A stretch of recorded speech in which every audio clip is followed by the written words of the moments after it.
Hello students, after going through the introduction and synthesis of icosanoids in our last video, that is Autacoids part 6, let's discuss pharmacological actions of icosanoids.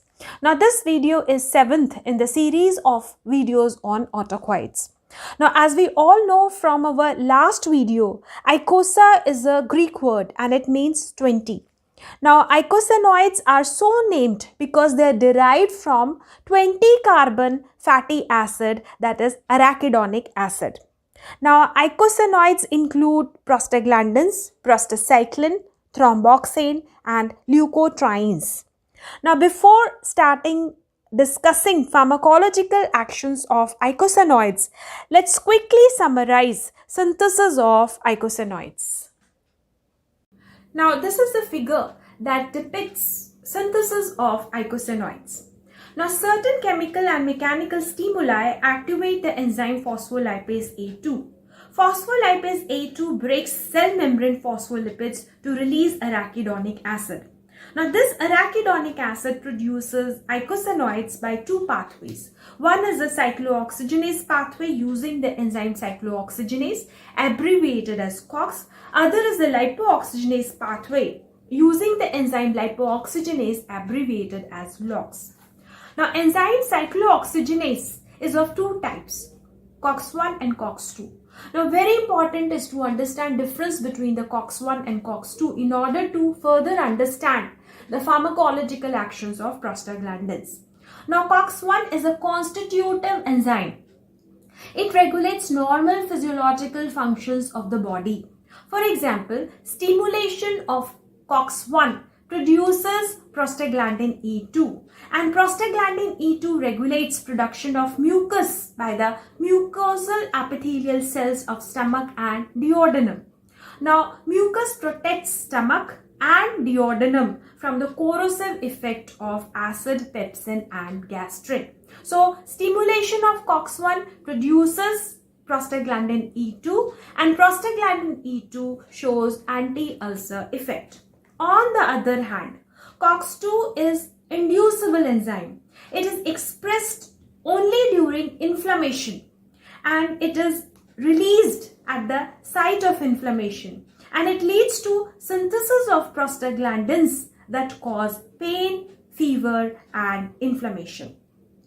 Now, enzyme cyclooxygenase generates cyclic prostaglandins, namely prostaglandin E2, prostaglandin D2 and prostaglandin F2 alpha. Now, apart from this, there is also synthesis of prostacyclin and thromboxane. Now, lipooxygenase pathway produces leukotrienes, abbreviated as LT. Now, leukotriene B4 and cysteine leukotrienes, namely leukotriene C4 and leukotriene D4, are inflammatory mediators. Now, important to remember that leukotriene C4 and leukotriene D4, that is cysteine leukotrienes, play a very important role in the pathogenesis of asthma. Now, let's first discuss pharmacological actions of prostaglandins. Prostaglandin E2, prostaglandin F2 alpha and prostaglandin D2 are the prostaglandin isomers. Now, these prostaglandins are primarily synthesized in the lungs and spleen. Now, first effect of these prostaglandins is on blood vessels. Now, prostaglandin E2 is a vasodilator in most vascular beds. That is, in most of the blood vessels, it produces vasodilation. Prostaglandin F2 alpha constricts larger blood vessels. That means it reduces the diameter of larger blood vessels, that is the larger arteries and larger veins. For example, pulmonary arteries and pulmonary veins. Now, prostaglandin D2 is also a vasodilator. Now, these prostaglandins, as we know, are produced locally and they do not circulate in the blood, and therefore they do not regulate physiological blood pressure. They do not regulate blood pressure of the body. In addition to this, it is very important to remember that as COX2 is an inducible enzyme and it is expressed only during inflammation, it is expressed during infection. Prostaglandins produced by the stimulation of COX-2 cause vasodilation, increase in the vascular permeability, swelling, and mediate inflammatory responses. Now, second effect is the effect on stomach. Now, prostaglandin E2 increases secretion of bicarbonate ions and mucus by the mucosal epithelial cells of the stomach and duodenum. In addition to this, prostaglandin E2 reduces secretion of acid, pepsin, and gastrin. It protects gastroduodenal wall and therefore it is termed as a cytoprotector. It shows anti-ulcer effects. Now, anti-ulcer effects are not shown by prostaglandin F2 alpha and PGD2, that is the prostaglandin D2.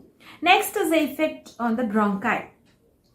Now, prostaglandin E2 is a bronchodilator, while prostaglandin F2 alpha and prostaglandin D2 are potent bronchoconstrictors. They constrict the bronchi that produces difficulty in breathing. Prostaglandin E2 produces renal vasodilation and increases the renal blood flow.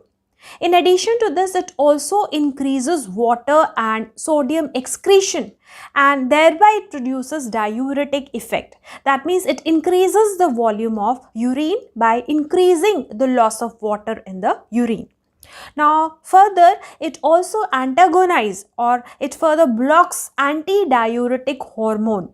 Now, this further increases its diuretic effect. Now, production of prostaglandin during bacterial or any other infection produces fever. So, prostaglandin E2 is pyrogenic.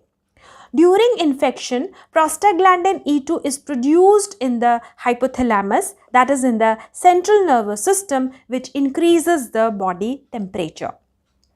Now, prostaglandin E2 produced during inflammation binds to nociceptors on sensory or afferent nerve endings and produce the sensation of pain. Thus, prostaglandin E2 is a mediator of pain during inflammation or during the infections. Now, next is the effect of prostaglandins on uterus.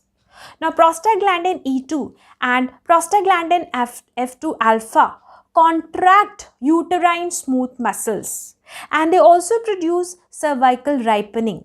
Thus, these prostaglandins, they soften the cervix and make it favorable for the induction and progression of labor. Now, some prostaglandin E2 and prostaglandin F2 alpha analogues are used during induction of labor.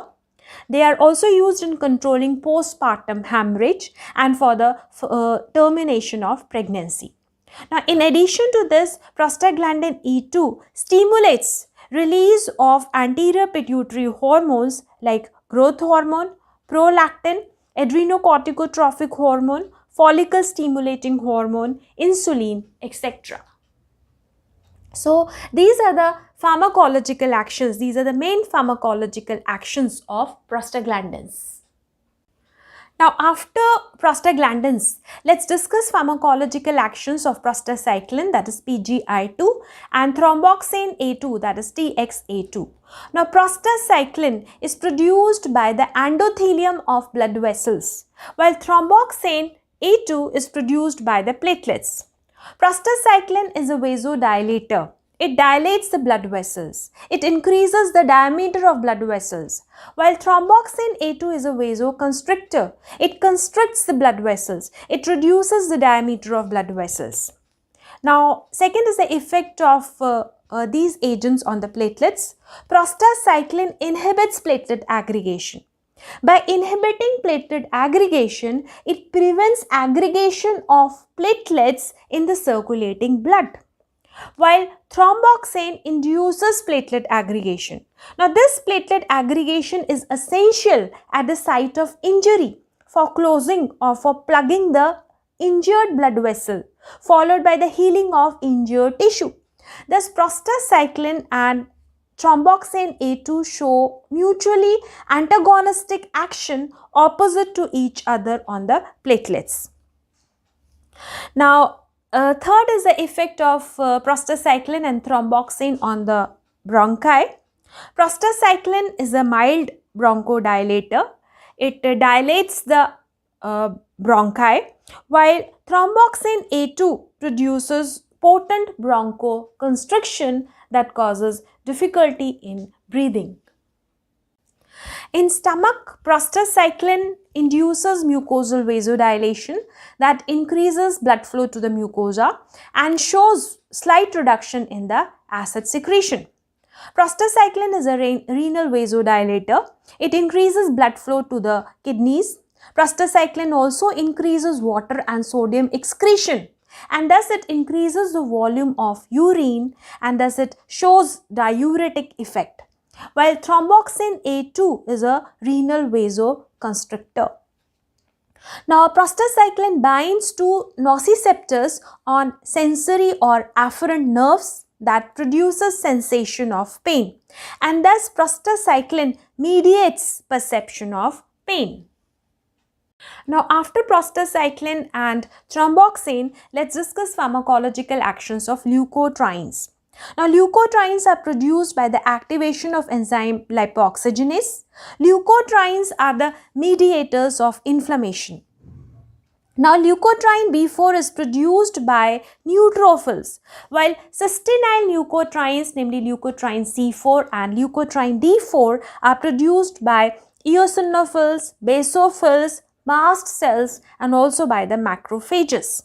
Now, as leukotrienes are the mediators of inflammation, synthesis of leukotrienes increase during inflammation, and these are produced at the site of inflammation.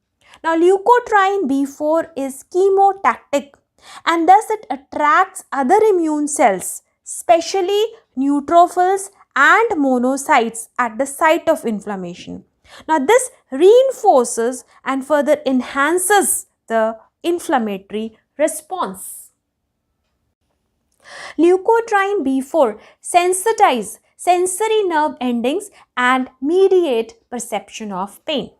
Now, cysteine leukotrienes, namely leukotriene C4 and leukotriene D4, increase capillary permeability. Now, thus plasma from the blood vessels escape and accumulates in the adjoining tissues, producing edema or swelling. Cysteine leukotrienes are chemotactic, and they attract eosinophils at the site of inflammation, and this increases the inflammatory response. Now, leukotriene C4 and D4 are potent bronchoconstrictor. They constrict the bronchial tract, and they also increase secretion of mucus in the airway, and that is in the bronchial tract. Now, this causes difficulty in breathing, and thus leukotrienes play a major role in the pathogenesis of asthma.